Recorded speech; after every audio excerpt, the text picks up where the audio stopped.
Welcome to Enhancing the Human Experience, episode 113. In this episode, I'm going to make a correction of something that I said in episode 111. Actually, a major mistake that I made in that episode. I've recreated, or I should say I've re-edited the show notes for that episode and added this component, and I'll talk about that in this episode. Major omission on my part, and I apologize for that. Sometimes I get it wrong, and that is one of those times. But I'll tell you what that is later in the episode, and also ties in with the theme of this episode. But before we get into that, I want to talk about the Alchemy of Despair for a moment. And I want to ask you how you're feeling. How do you feel about yourself, about the world, about others?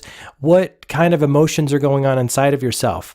And the reason I ask that is because, we know that our experiences in life will always mirror how we're feeling on the inside. And when I wrote The Alchemy of Despair, I wrote it to help us feel better, to help us transcend the mind and the tricks that it can play on us in the loss of something, or the transition of something, or the change, or we've had something happen to us in our lives and it's affected us, and we feel lost, we feel grief, overwhelmment, and it lowers our vibration, doesn't it? And we get that tunnel vision onto only the thing that we've lost, and we miss out on all the magic and miracles that is currently still around us. And that's a huge problem, because I feel that when that happens, we cut ourselves off from the stream, the never-ending continuous stream of opportunities and people and magic and miracles and blessings, the blessings that are flowing to us all the time. I feel when we're narrowly focused on something we have lost, or something that is no longer in our experience for whatever reason, we cut ourselves off from the blessings that are always flowing to us. And we think, well, I've lost everything. It's all done. There's no reason to even, look for anything amazing to happen anymore because it's done. Well, that's why I wrote The Alchemy of Despair, because that happened to me. And I was so pissed off after I realized that it happened that I said, no, this is not how it's going to go down. I'm in charge of my mind. I'm in charge of the direction it goes and what it does for me. It's a tool. It's my tool. And I won't be at the mercy of my mind anymore.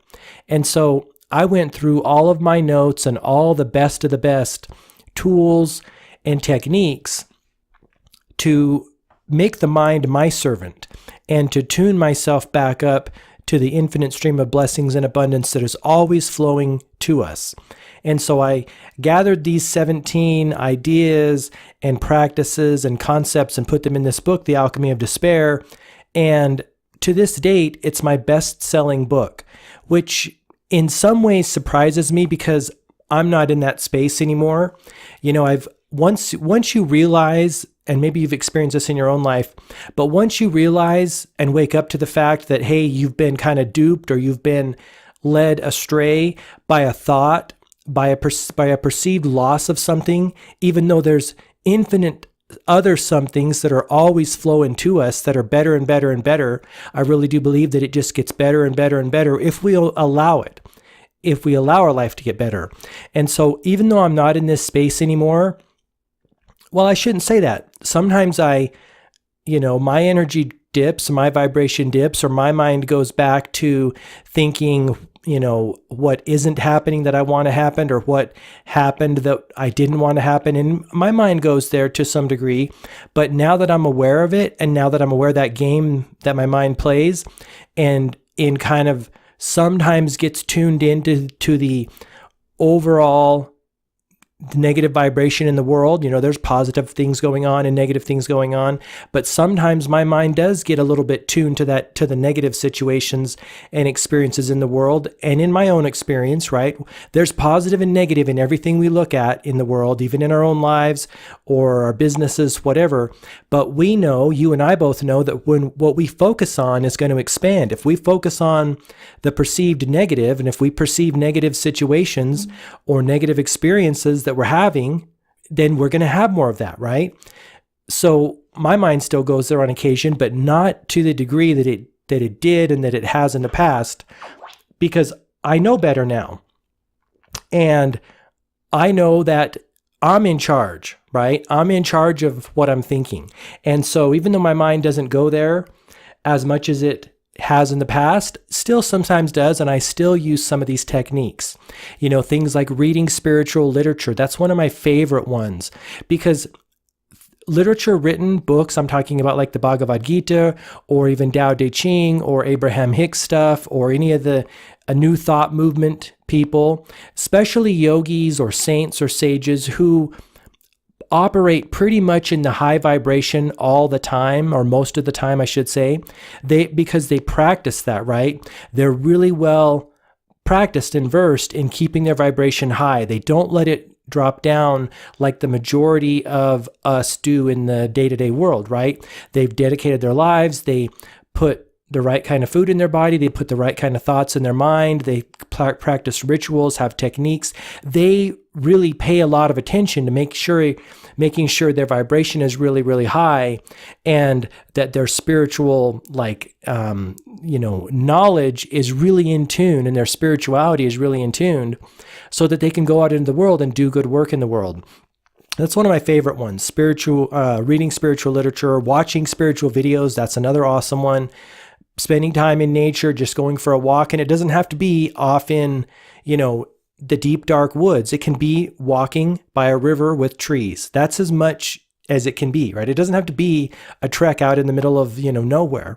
But those are a couple of the ideas in there. There's more goodness in that book.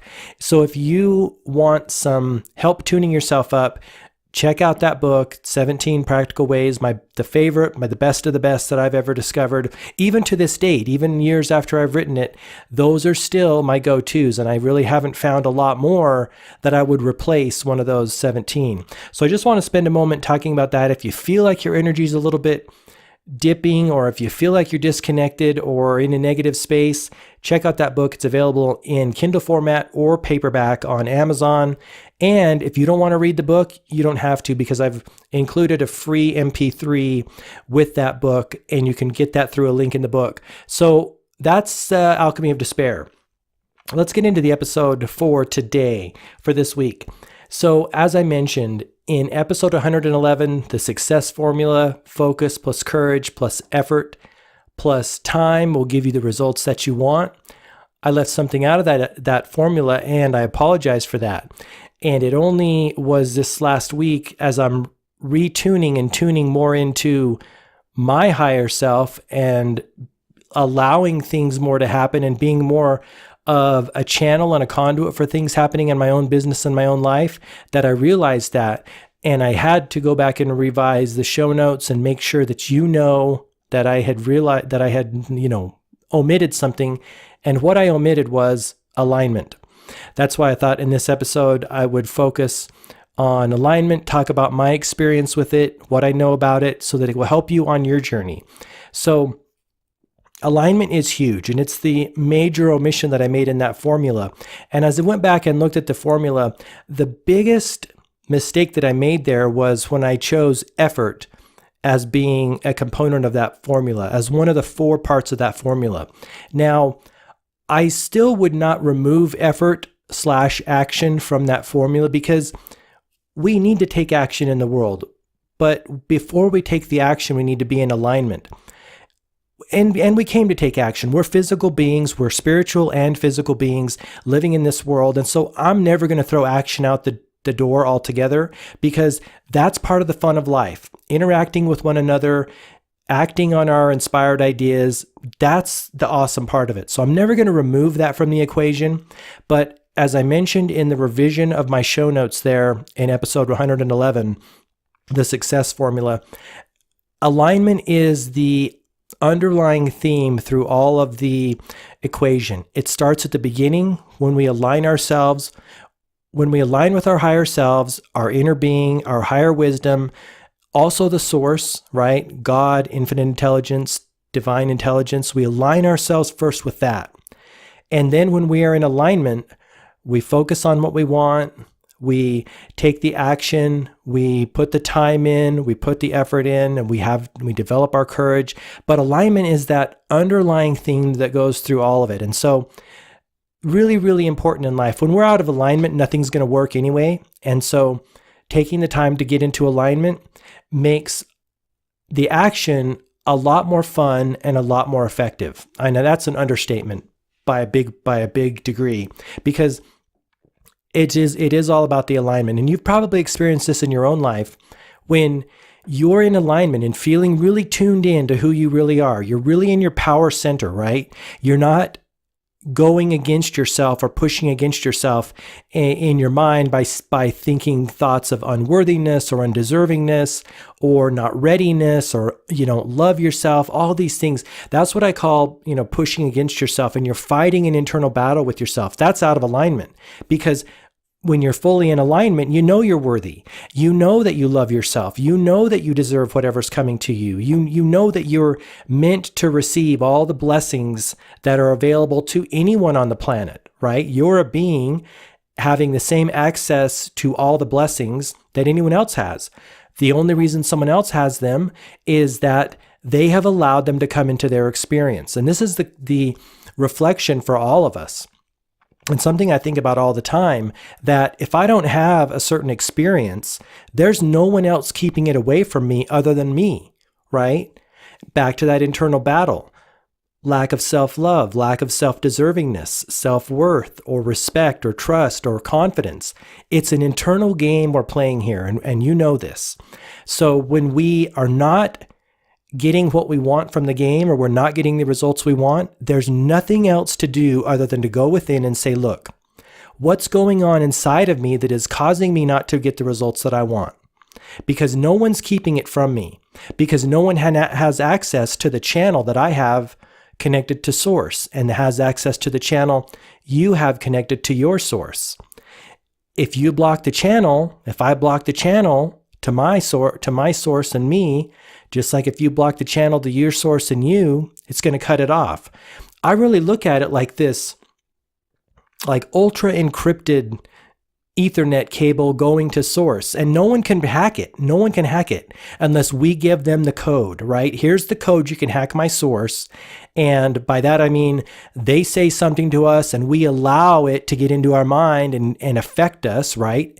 And hack that, that channel and decrypt that, right? And then they get in and they get into our mind and mess with our psyche, and we think, well, it affects us. It fritzes with our energy, right? Our vibration, and it makes it drop, whatever. We start feeling this and that and the other thing, and it messes with our vibration and our alignment, knocks us out of alignment. But we could reset the code, right? We could make it a more encrypted code. And so resetting the code, blocking that person out and not allowing them to come into our space or into our channel, then it's all back on us. But it really is alignment. And I feel kind of silly that I forgot it, but I'm not going to dwell too much on it, because that's what we do. We move on and we go forward. But alignment is really key. Now, I want to share with you a quote here from Abraham Hicks about alignment, who is probably like one of my greatest teachers. And I just keep going back and back to their stuff, because their knowledge is so pure and so right on the money. How could it not be, right? That's what they are. They know a lot of stuff. Their perspective is very, very clear. So what Abraham Hicks says about alignment is this, and I'm quoting here: your true power does not come from physical action, but from vibrational alignment. Your true power does not come from physical action, but from vibrational alignment. See, I love that. And when we're in alignment, we're in our full power, and we bring our full power to anything that we're doing. When we're out of alignment, we don't quite get the results that we want, because how could we, right? We're fragmented, right? We're not in perfect alignment. And so really, really important. And I hope that you'll bring that idea into your business and your life, and spend some time getting into alignment before you take the action and before you put a success formula into play, and then you'll get more of the results that you want. So I thought it was appropriate to talk about alignment in this episode, because it really is huge. So I hope that's been helpful to you on your journey, and I know it'll help you get more of the results that you want in life. Before we wrap up, I want to also invite you to visit focusandflow.co. remember, Focus and Flow is all about products and apparel for conscious creators. Now, what's the point of Focus and Flow? Well, Focus and Flow is about using and wearing products and apparel that remind you that you're an infinitely creative being, that remind you that all you need to do, all any of us need to do, is harness the creative power within us, focus it, and flow it into the experiences that we want to have. And by that, I mean, focus on the feeling that you want to have when you are the person you want to become, when you're doing the things you want to do, and when you have the things and experiences that you want to have. It's all about the be, do, have. It's all about using that creative energy, which can go anywhere we want it to. Remember in the beginning of the podcast, I was talking about the fact that if you look for negativity in your life, you're going to find it. There's no question. If you look for positivity in your life, you're going to find that too.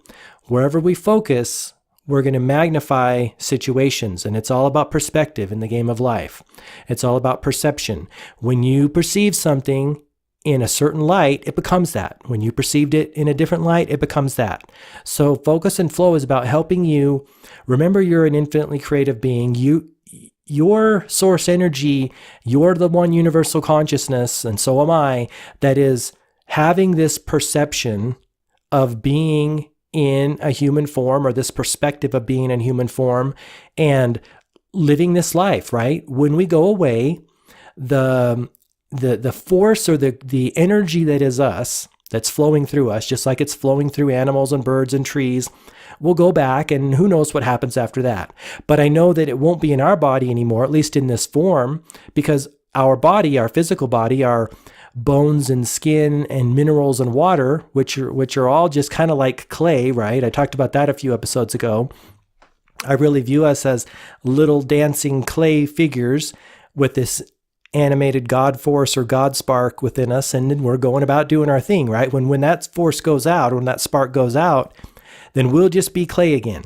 We'll be elemental minerals back into the earth again. So when you look at it that way, I think it's a game changer in my mind, because we can direct that infinitely creative power within us to anything we want in life. This is why people have success. This is why it's why people have success, and it's why people don't have success, right? Whatever we're focusing on, we're going to create more of. Whatever we want to be, whatever we hold in our consciousness, use our imagination to live in the end and experience, actually embody that person and embody doing those things and embody having those experiences, we're going to create that. The force creates it.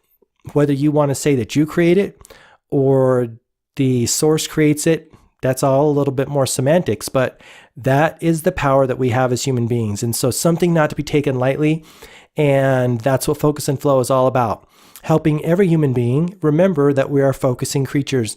And again, as Abraham Hicks, one of their famous quotes, you can focus anything into being. You can focus absolutely anything into being because of that, divine entity within you, that channel, that force, that energy that is within all of us. That is why we can focus things into being. That's why we create stuff, right? That's why we create stuff out of seemingly thin air or the ether, like inventors and innovators talk about pulling ideas out of the air. They come to us through that channel when we're plugged in, tuned in, and say, hey, here's an idea for you I've packaged up and sent to you because you asked for it, right? Here it is. Go make it happen. Or don't make it happen, because there's another idea right behind it, and there is infinite ideas right behind that. I'm working on some more content for the new series that I just launched called On the Go, which is a video series up on YouTube at youtube.com/gmarkphillips. And I've got an episode that I think you'll really enjoy, all about turning ideas to things and all about helping you remember that there's infinite things that want to come through from the other side into this physical world.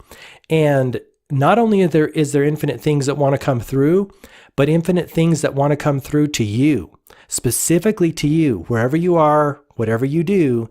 Your channel is full of those ideas that only you can bring in the world in your own unique way. Just like I have a channel for me that's only filled with ideas that are for me, right? Which isn't to say someone else might not bring the idea into the world. that was sent to you, but they won't bring it to you in the way that you would bring it, right? It'll be different. It'll be slightly different. And so I'm excited to share that episode with you. So if you haven't subscribed to my YouTube channel, you can do that at youtube.com/gmarkphillips. That's a fun new series that I'm putting together on YouTube that I'm having a lot of fun with. So, all right, let's wrap up the podcast at that point. I really appreciate you tuning in and listening to my talk about alignment. I'm really passionate about it. It's totally crazy how I totally spaced the fact that alignment is the underlying theme in everything we do in life if we want to have a lot of success. So if you haven't listened to episode 111, that's still good content. I feel that formula, that success formula, is really viable once you plug and overlay this idea of alignment onto it. So that's the episode. As always, I really do appreciate you listening. I couldn't do the podcast without you listening. I love the fact that you're part of this journey that I'm on here and with my guests and some of the concepts and ideas that I share with you here in these episodes. So really, thank you very much. I really do appreciate it. And until next time, all the best, health, wealth, and success. Bye-bye.